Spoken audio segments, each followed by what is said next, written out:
시청자 여러분 안녕하십니까? 헬로티비 뉴스입니다.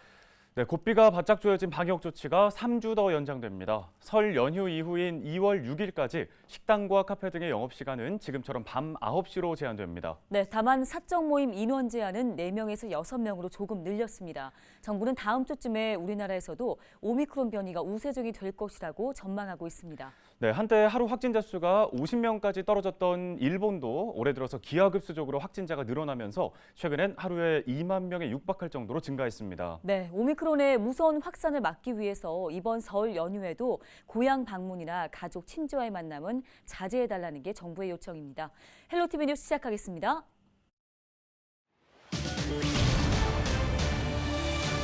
여의도의 3배가 넘는 접경지역 군사시설 보호구역이 해제됐습니다. 도내에서는 철원과 양구, 양양군 등에서 5.4제곱킬로미터 크기의 군사시설 보호구역이 해제되거나 완화될 것으로 보입니다. 정부가 다음 주부터 사적 모임 제한 인원을 6명으로 늘립니다. 다만 식당과 카페 등의 영업시간은 기존 저녁 9시로 유지되는데 설 연휴를 앞두고 이동을 최소화하려는 조치로 해석됩니다. 홍천군에서는 주민들이 주도하는 도시재생 사업이 활발하게 진행되고 있습니다. 지역민이 스스로 문제를 발굴해 해결책을 제시하고 있는 홍천군의 도시재생, 이야기를 직접 들어봤습니다. 횡성군의 한 마을에 진입교량이 만들어졌지만 주민들은 반년째 기존의 노후 다리를 이용하고 있습니다. 정작 다리와 마을을 연결하는 길이 만들어지지 않은 건데 어찌된 일인지 살펴봤습니다.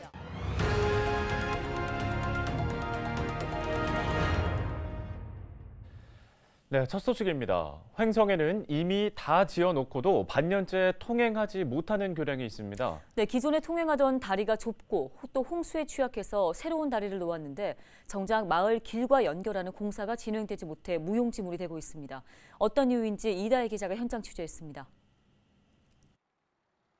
횡성군 공급면의 한 마을 입구입니다. 전국 규모의 야구대회가 열리는 횡성 베이스볼 테마파크로 가는 길목이기도 합니다. 오래전에 건설된 다리는 보행 공간도 없이 협소한 데다 하천 흐름을 방해하는 다리 기둥 때문에 주변 지역의 침수 위험이 높았습니다. 횡성군은 이 같은 문제를 해결하기 위해 새 다리를 건설했습니다. 장 맞았을 때 나무가 떠냥 걸려요.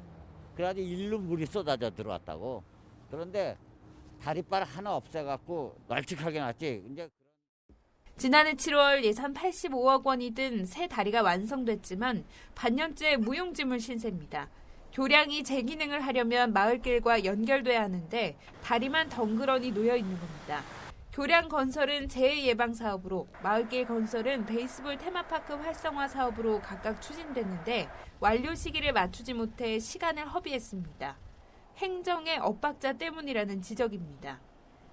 특히 이제 관에서 하는 공사고 또 예산도 많이 들어가는 건데 일 추진하고 하는 중에 이러한 문제로 뭐 1년 가까이 이렇게 스톱이 되고 이런 거는 행정의 불신으로 가까우지요. 횡성군은 토지 소유주와의 협의가 지연돼 마을길 공사가 미뤄졌지만 모든 절차가 완료돼 문제가 없다고 밝혔습니다. 오는 6월 공사에 들어가면 내년 하반기 새 교량을 통해 마을 진입이 가능할 것이라고 설명했습니다. 건너편에 토지 협의가 늦어지는 바람에 공사를 못해서 작년에 와서 이제 협의를 했거든요. 그래서 공사를 정상적으로 진행을 하고 있는 거고 내년 한 6월 정도 되면 개통을 할 거예요. 이미 새 다리가 지어진 지는 7개월, 마을길 개설 공사가 계획대로 완료된다고 해도 새 교량을 두고 위험한 기존 교량을 이용해야 하는 상황은 앞으로 1년 넘게 지속될 것으로 보입니다. 헬로티비 뉴스 이다혜입니다. 정부와 더불어민주당이 14일 여의도의 3.1배에 달하는 접경지역 군사시설 보호구역을 해제한다고 밝혔습니다.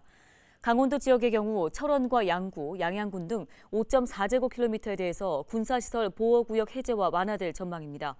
군사시설 보호구역이 해제되는 지역은 원주 태장동 일대의 0.03제곱킬로미터고 통제 보호구역이었던 철원군 중리와 관전리 등은 제한 보호구역으로 완화되면서 건축물 신축이 가능해졌습니다.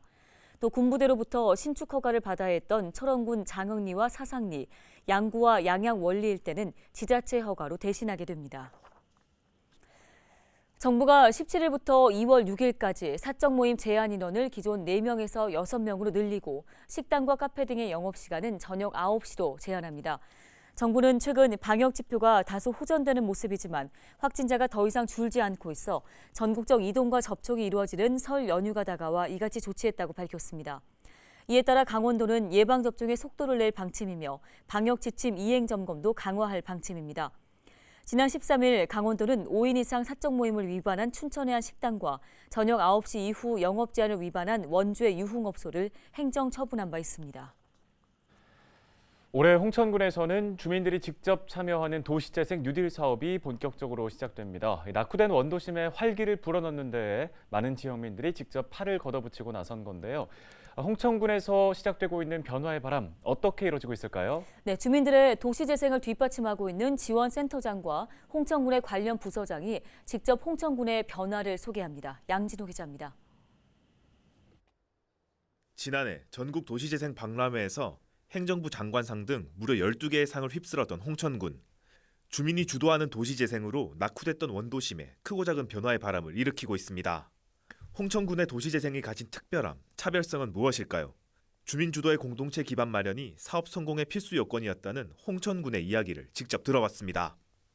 홍천군의 원도심에 계신 주민분들과 상인분들은 지역의 변화를 굉장히 요구하고 있었던 상황입니다. 그러나 이 변화를 어떻게 시작해야 될지, 아니면 이 문제를 어떻게 해결해야 될지에 대한 방법적인 고민이 실제적으로 연결되지 않아서 고민 속에만 있었던 부분이고, 그래서 저희 도시재생지원센터는 주민들을 면대면 1대1 또는 설문조사를 통해서 지역의 요구를 충분히 반영을 시켰고, 그리고 다양한 프로그램들을 통해서 주민들이 직접 참여를 해서 체감할 수 있는 도시재생을 저희가 만들어 갔습니다. 홍천군은 이제 거의 6만 8천 정도의 인구가 있는데요. 거의 50% 이상이 홍천읍에 거주하고 있습니다. 그리고 희망리, 신장대리, 진리, 갈마공리 이렇게 홍천읍의 4곳에서 도시재생 사업이 이루어지는데요. 먼저 신장대리의 뉴딜 사업은 지역경제 활성화입니다. 쇠퇴되어가는 이 지역경제를 주민들이 참여해서 새로운 경제의 기반을 구축하는 것이 기본이 되겠고요. 희망리 같은 경우에는 터미널, 그러니까 대중교통을 이용해서 홍천읍을 들어오는 첫 관문입니다. 그래서 희망리 마을의 첫 관문 마을을 만드는 역할을 하게 될 것이고, 진리 같은 경우에는 근현대 문화와 역사 자원들이 굉장히 많이 접해 있는 지역이기도 합니다. 그래서 지역의 문화와 자원들이 결합되어서 지역에 정주하고 있는 주민들의 삶의 환경들이 좀 개선될 수 있도록 하는 방향이고요. 갈마공리 같은 경우에는 도농 복합 지역인 가장 대표적인 지역입니다. 그래서 농촌과 그리고 도시의 삶이 어우러질 수 있는 것과 플러스 지역의 노후된 환경들이 주민들이 참여의 과정을 통해서 변화된 모습을 찾고자 하는 도시재생을 열어가고 있습니다. 지금까지 홍천군에서 준비했던 것들은 기반 구축이 중심으로 많이 이루어졌습니다. 향후에 진행될 부분들은 직접 주민들이 체감할 수 있는 삶의 변화, 그리고 주거지의 변화를 이끌어낼 수 있는 주거지 재생 분야에 좀 집중을 할 예정이고요. 뿐만 아니라 주민 역량을 강화를 해서 이 지역의 주인이 바로 주민이라는 것을 좀 표면상 드러낼 수 있는 그런 사업들을 많이 계획할 예정입니다. 이렇게 주민들이 직접 참여하고 변화를 이끌어내는 도시재생 사업에 홍천군은 행정력 지원으로 뒷받침을 이어갑니다. 특히 기존에 운영되던 일자리 지원과 창업 지원 등 여러 지역경제 지원 사업과 도시재생의 연계를 중심적으로 이끌어낼 방침입니다. 지금 지방 소멸 이후에 마주한 현 시점에서 신사업 창업 사관학교가 그 전환점이 돼서 그 창조적인 역할을 수행할 수 있도록 우리 홍천군에서 운영하는 창업 지원 관련 사업들과 적극 연계를 해서 일자리 창출 등 지역경제 활성화에 기여해 나가도록 하겠습니다. 올해 8월에는 군단위 지역에선 처음으로 국토부와 함께 개최하는 도시재생 한마당 행사가 홍천에서 열립니다. 전국 군단위 최초로 그 제7회 도시재생 한마당 행사를 지난해에 홍천군으로 선정이 되었습니다. 그래서 이 선정된 거는 정말 홍천군의 큰 구심점으로 작용할 것이라고 생각을 하고 있고요. 도시재생 사업과 그 경험을 공유하는 도시재생 한마당 축제는 그 홍천강 별빛 음악 맥주 축제와 연계를 해서 올해 8월 말에 3일간 개최될 예정입니다. 눈에 보이는 손에 잡히는 결과물들이 서서히 나타나면서 주민들의 기대감도 높아지고 있는 홍천군의 도시재생 사업. 앞으로 4년간 주민들이 직접 만들어갈 이번 사업이 낙후됐던 원도심에 어떤 변화를 가지고 올지 기대를 모으고 있습니다. 헬로티비 뉴스 양진호입니다.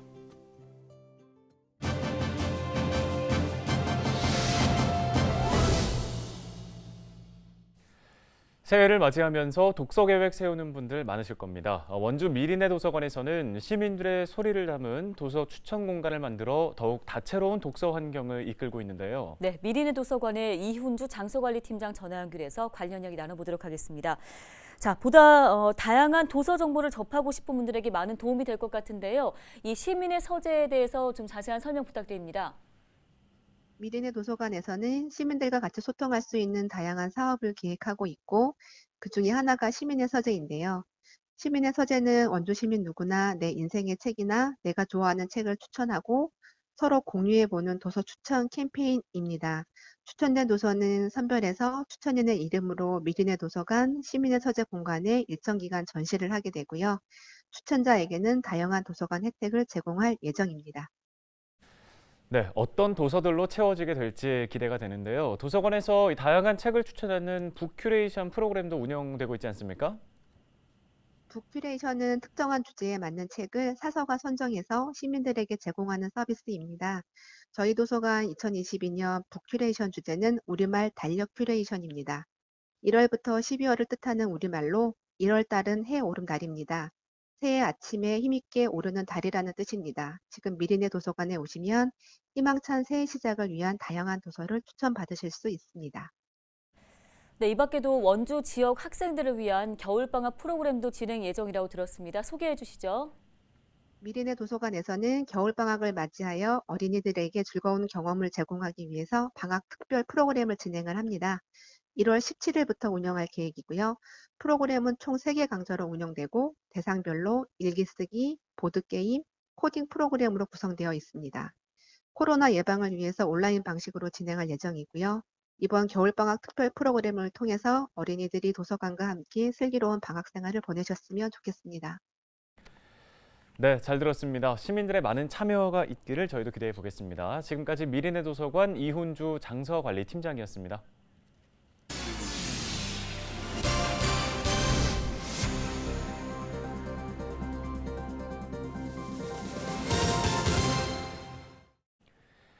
양양국제공항을 모기지로 하는 플라이 강원이 국토교통부로부터 양양 여수 노선의 운항 허가를 취득했다고 밝혔습니다. 이에 따라 오는 2월 18일부터 매주 월, 수, 금, 일요일 4차례 운항할 예정인데요. 양양과 여수의 경우 자동차로는 7시간이 걸리지만 하늘길을 이용하면 1시간 만에 이동이 가능합니다. 코로나19 여파로 침체된 관광산업 활성화를 위해 도내 지자체들이 단체 관광객 유치에 시동을 걸고 있습니다. 태백시는 이달부터 30명 이상 단체 관광객을 유치하는 여행사와 수학여행학교에 보상금을 지급한다고 밝혔습니다. 보상금 규모는 유치 인원에 따라 당일 기준 버스 관광은 최대 40만 원, 열차 관광은 최대 100만 원입니다. 속초시도 20명 이상 수학여행학교에 숙박 일수와 인원에 따른 보상금을 유치 여행사에는 관광객 수에 따라 최대 60만 원까지를 지원할 계획입니다. 속초시는 코로나19 여파로 단체 관광객 모집이 어려운 경우 인원 기준을 50% 완화해 보상제를 적용한다는 방침입니다. 올해 춘천 지역 곳곳에서는 700회 이상의 문화예술 공연이 진행될 예정입니다. 춘천시는 사업비 24억 원을 투입해 문화가 일상이 되는 공연, 예술 상설화를 추진하기로 했습니다. 이에 따라 상설 인형극이 매주 주말 진행되고 연극은 매주 목요일, 마임 공연은 수요일마다 열릴 예정입니다. 또 버스킹 공연도 오는 3월부터 10월까지 조각공원과 석사천 산책로, 우두강변길에서 펼쳐집니다. 문화예술회관과 몸짓극장에서는 기획 공연을 준비 중이며 공연을 접하기 힘든 문화 소외 지역에는 찾아가는 작은 콘서트가 열립니다. 오늘 저희 헬로티비 뉴스가 준비한 소식 여기까지입니다. 네, 시청해주신 여러분 고맙습니다.